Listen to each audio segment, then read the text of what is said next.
आजिर साई संदेश रे बाबा कहउछंदी संतान तू पूजा भलसे ठीक से करि पारुना बोली तू काहे केते मन दुख करूछु। तू समय दे पारुनु पूजा अर्चना करि पारुनु हेले तो मन भितरे तो मु अछि। तू सदा सर्वदा मते ही चिंतन करूछु, जो कार्य करूछु सेतिरे मते ही सबुबले स्मरण करूछु, सबुबले मते ही भाबुछु। तेणु तू पूजा अर्चना भल से न कले मध्य कारण तोर समय हेउ नाही। मु बुझी पारुछि संतान तोर समय हेउ नाही, हेले तू एतरे मन दुख करिवार कोनोसी कारण ही नाही। संतान तू मन दुख करनी आदौ, कारण तो मनरे ही मु अछि। जदि तू मते मनरे भाबी तो कार्य सबु संपादना करूछु सेतिरे मु बहुत खुशी। संतान खाली जे पूजा अर्चना भल से करी मन को स्वच्छ न रखी मनरे हजार अलिया रखी जे मते पूजा अर्चना दिन राति कले तार कोनोसी फायदा नहीं। संतान मु सेतिरे आदौ खुशी नाही। जदि पूजा अर्चना न करी मध्य तमे कर्म तमर ठीक से करूछ, कारण कर्म ही मु निजे ही कर्म। तमे जदि निज कर्म को ठीक से करिवो मु तम ऊपर खुशी हेबी। खाली भल से पूजा अर्चना करदेले केही केबे मते पाई जाएनी। संतान तू से कथा आदौ भावेनी संतान, कारण तते अनेक लोक अनेक कथा कहउछंती। कारण तू ठीक रास्ता रे थिले समस्ते एमती निंदा करती। जे ठीक रास्ता रे था अनेक बाधा विघ्न आसे ता जीवन रे, किंतु तार केही केबे किछि करि परिबे नाही। कारण गोटे ही जी भगवान उपरे समस्त कर्मफल देखुछंती। मनीष तो आज याकू निंदा करुछि काली ही सेयाकू ही भल कहिबो। तेणु करी गोटे कर्म जदि तू ठीक कर्म करुथिबु तते मु सहा हेबी। लोक माने सेतबेले बुझिबे जे नाइ ये ठीक लोक थिला, ठीक काम करुथिला, सेथिपई आज ये स्तर रे अछि। भगवान ताको सहा हेछंती।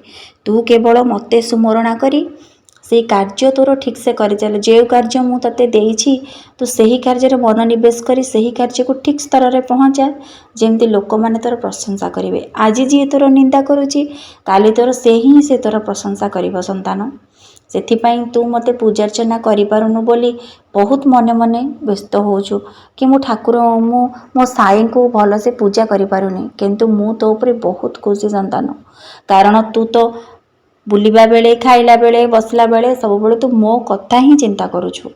मते ही मनरे सब बेले मो नाम को धरुछु। मो प्रतिछवि कि तू सब बेले तो आखिरे आणुछु। मु प्रतिछवि बरम हौ तते देखा तो देउछि। लोक एमिति भी भक्त अछंती से केबे मो कथा केबे भाबु ही नाहांती। सब बेले खराब कर्म करि चलछंती, पर निंदा पर चर्चा करि चलछंती, किंतु तू मते सब बेले खोजुछु, तो मने मने खोजुछु। तोर केबे भी कोनोसे असुविधा हेबो नाही। संतान आज जी तते निंदा करूछि, तते जे अपमान करूछि, कहउछन जे तो पई सब तार हेइ जाइछि, किंतु सेही दिने तते प्रशंसा करिवे। कारण तू जेतबेले सेही मार्ग रे रही निज परिवार रो खुशी पई सेतिकी उन्नत स्तर रे पहुंचीबू, जो लोक माने तते निंदा करूथिबे से भी तते भल कहिबे। कहबे जा हो ये दिने एमती करूथिला, एबे एई काम करी ता परिवार को से खुशी रे रखिछि, सेई लोक माने तोर बा बा करिवे। तेणु करी तू चिंता करना जे मु पूजा अर्चना करूनी बोली बाबा मो सहित नाहांती। तो पई जो माने कष्ट पाउछंती से मानकर भी कर्मफल भोगिबार थिला से भोगुछंती। तू निजको सेई स्तर रे पहुंचा। संतान तू निज कर्म उपरे सब बेले ध्यान दे। तू अलसुआ हो नहीं। तते जो कर्म मु देइछि तारी उपरे तू सब बेले नजर रखी से कर्म को केमिति तुलेबू सेई विषय रे चिंता कर। सेथिरे तू केमिति आगु को बढ़िबू, लोक माने तोर प्रशंसा करिवे, से कथा ही चिंता कर। तू सब बेले मो कथा स्मरण करी मो मंत्र जप करी तो कार्य तू आरंभ कर। साई सच्चरित सबुदिन गोटे अध्याय पढ़िबू, देखिबू, तो जीवन रे बहुत उन्नति आसीबो।